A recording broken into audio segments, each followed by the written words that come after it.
En ocasiones recibimos historias espeluznantes, aterradoras, capaces de provocar en nosotros tanto miedo como si estuviéramos viviendo los acontecimientos que nos cuentan.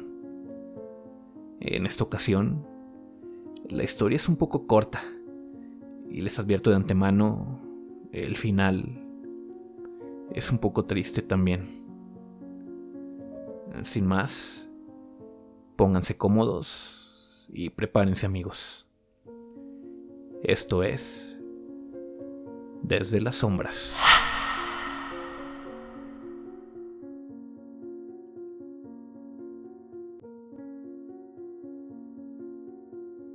La siguiente historia le pasó a mi tío Mauro, a quien, claro, pedí permiso para compartirla con ustedes. Y aprovecho para mandarle un fuerte abrazo. Y bueno, a partir de aquí, la cuento en primera persona, tal cual la platica siempre mi tío en las reuniones familiares. Como algunos de ustedes recordarán, a mediados de la década de los 90 fuimos azotados por una horrible crisis económica en México. La malversación de recursos financieros en el país provocó la caída de la economía. Y con ello, se nos vino un pesar, creo, que a la mayoría de los mexicanos. Un pesar que algunos arrastramos hasta la actualidad. Bueno, pues justo el fin de año en que todo esto pasó, yo estaba terminando mi carrera universitaria como arquitecto. Tristemente, la industria de la construcción fue una de las más golpeadas por la crisis que les cuento. Una ola de desempleos mayugó nuestra estabilidad y pues yo, sin experiencia laboral comprobable dentro del ramo, no pude conseguir trabajo alguno. No como arquitecto al menos. Ante las carencias económicas que atravesaba, decidí aceptar un empleo que me ofrecía el papá de un amigo. Tendría que ser velador en un taller de autos, al sur del entonces Distrito Federal, casi llegando a Xochimilco. Y aunque la zona no era tan segura, decidí aceptar el trabajo porque las instalaciones a vigilar estaban totalmente cerradas y protegidas por cortinas metálicas. Me presenté esa tarde temprano. Me explicaron cómo cerrar todo y dónde encontrar todo lo necesario para sobrellevar la noche. El último en retirarse fue el gerente del taller. Después de darle las buenas noches, cerré la puerta de la entrada peatonal y me dirigí a la planta alta, al cubículo de vigilancia en donde estaría el televisor que proyectaba las cámaras de seguridad. Les hago la observación de que no eran cámaras como las de ahora. Eran más bien unas que solo mandaban una pobre señal en blanco y negro, muy distorsionada, con muy poca nitidez, por lo que daba rondines cada hora con la intención de ver que nadie se acercara a las entradas para evitar cualquier problema. Pasada la medianoche, uno de los recuadros de la televisión que proyectaba la señal de las cámaras comenzó a parpadear. No se estabilizaba la imagen y justo en ese momento escuché como un objeto metálico cayó al suelo. Al instante me puse de pie y salí del cubículo a investigar con mucho cuidado.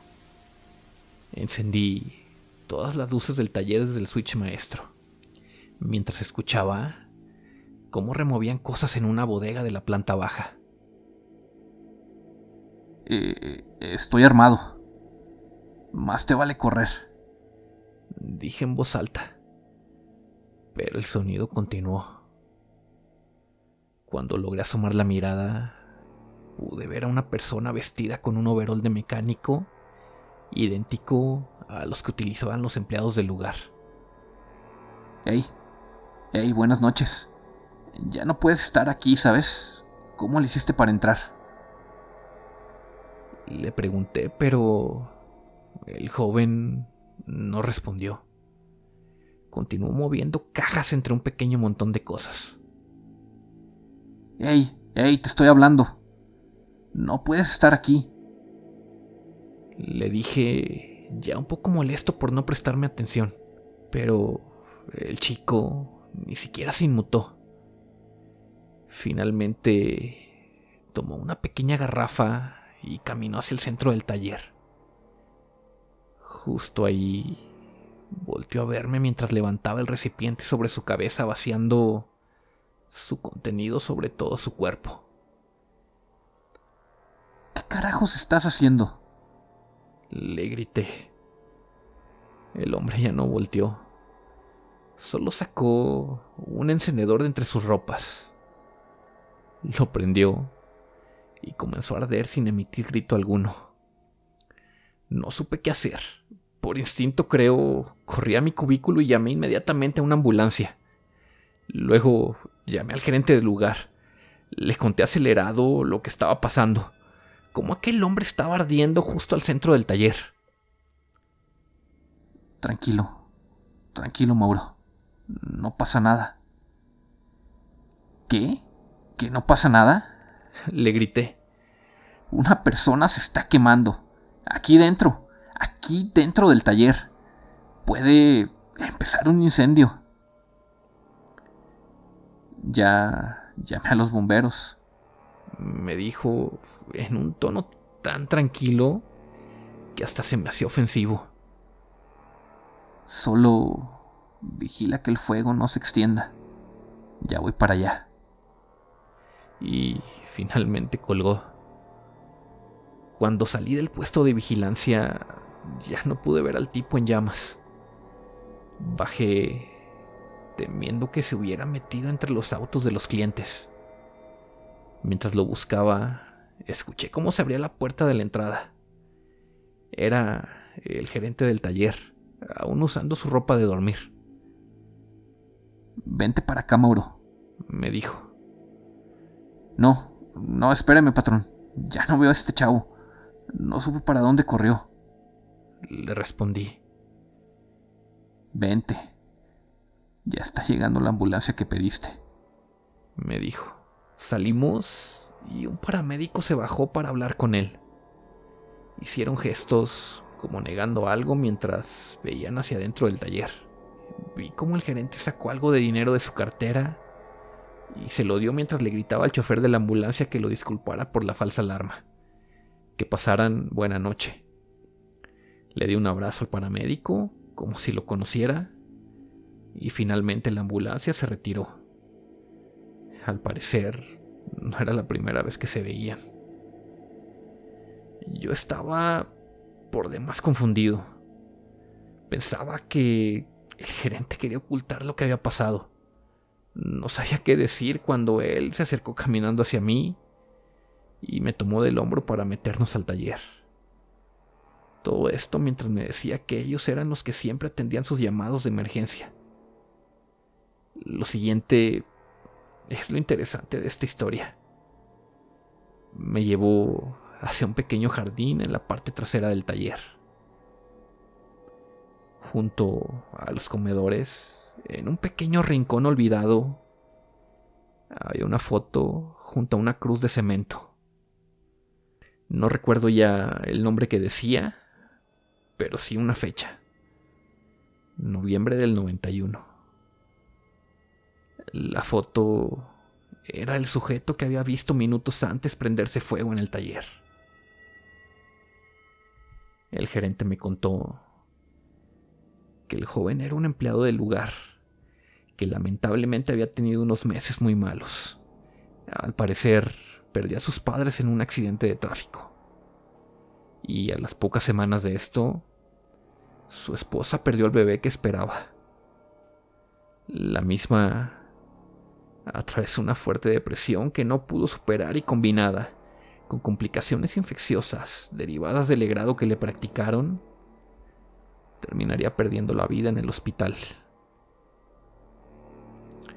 El joven solo soportó un par de meses. Se le veía claramente falto de ánimos, de entusiasmo. Apenas si cruzaba palabras con sus compañeros. Una desafortunada mañana de noviembre recibí una llamada al taller. Le avisaban que su único hermano, menor que él, había sufrido un asalto en el centro de la ciudad. Los cobardes ladrones lo atacaron con un arma de fuego para privarle de su cartera. El chico no sobrevivió. Cuentan que el joven trabajador caminó hasta el pequeño almacén. Tomó entre sus manos una vieja garrafa con gasolina y se la vació encima para después prenderse fuego. No dijo nada. No emitió sonido alguno. No gritó ni mostró señas de dolor. Solo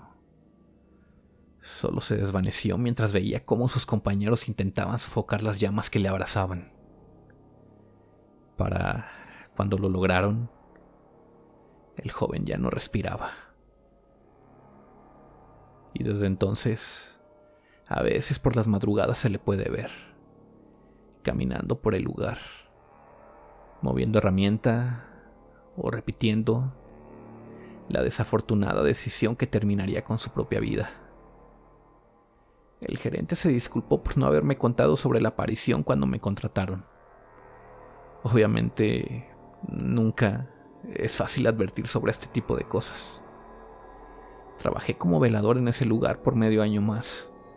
Y aunque nunca volví a ver al fantasma del muchacho, sí llegué a escuchar el sonido de herramienta cayéndose.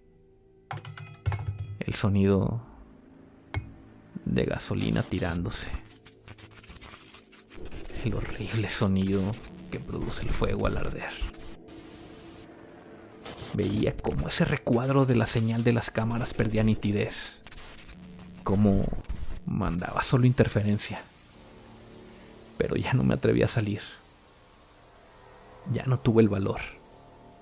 Y finalmente, cuando me llegó una oferta de trabajo como arquitecto, pude dejar ese puesto. Y no me malinterpreten, no reniego del mismo. Todos los oficios son buenos, pero hay algunos trabajos que están más expuestos que otros a sufrir experiencias sobrenaturales. Y a mí me tocó siendo velador.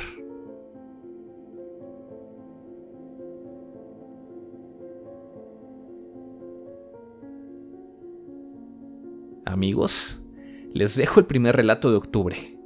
Les aviso que estamos recopilando historias relacionadas a apariciones, tal como la que acaban de escuchar. Por lo que si tienes la tuya, no dudes en contárnosla. Mucho mejor aún si tiene relación con estas buenas fechas que se nos vienen. Como siempre, les agradezco infinitamente por su enorme apoyo. Un saludote a Itzel Hernández, que fue la primera en comentar el último video. Saludos a Rosy87 hasta Los Cabos. Un abrazo a Diana Sánchez, saludos a María de Lourdes, que manda bendiciones para todos nosotros. Un saludo a Claudia Sánchez hasta Michoacán, a Ángel Arellano, a Marcelo Valenzuela, que quisiera escuchar una historia del jinete sin cabeza. Marcelo, lamentablemente no tenemos nada todavía sobre el tema, así que si alguien conoce alguna historia o leyenda, por favor mándenosla. Saludos a Sandra Quesada, que siempre nos escucha. Saludos a Freddy Mac, que manda saludos a toda nuestra comunidad. A Arminda Rangel, a Gabriel Ixba, como ya es costumbre, a nuestro amigo Nico Pérez, que nos escucha hasta Centerville, Indiana. Saludos a Diana Ramos, a Juan Acosta, a Roberto Rink, que nos pide algo especial para este mes de octubre. Todavía no tenemos nada en concreto preparado, pero si se les ocurre algo especial, no duden en dejar sus recomendaciones en los comentarios. Saludos a Guadalupe Fuentes, a Miguel Sánchez, a Diana Karina, que disfrutó mucho de nuestra última historia. Como siempre, saludos a Conta Finanzas, que nos cuenta que con nosotros comenzó a escuchar historias de terror. ¡Qué alegría escuchar eso, Conta! Saludos a Farlén, a Mariel Esparza, un saludo para Diana Varela, para Ricardo Guerrero, para Silvia Rosa, saludos a Mabel García y un abrazo también para Jimena García, que no se pierde nunca nuestros videos. No saben el gusto que me da ver cómo participan todos en la caja de comentarios. Gracias. De verdad, muchísimas gracias por apoyarnos tanto y por ayudarnos a crecer esta comunidad de esta manera. Un abrazo para todos. Esto fue Desde las Sombras.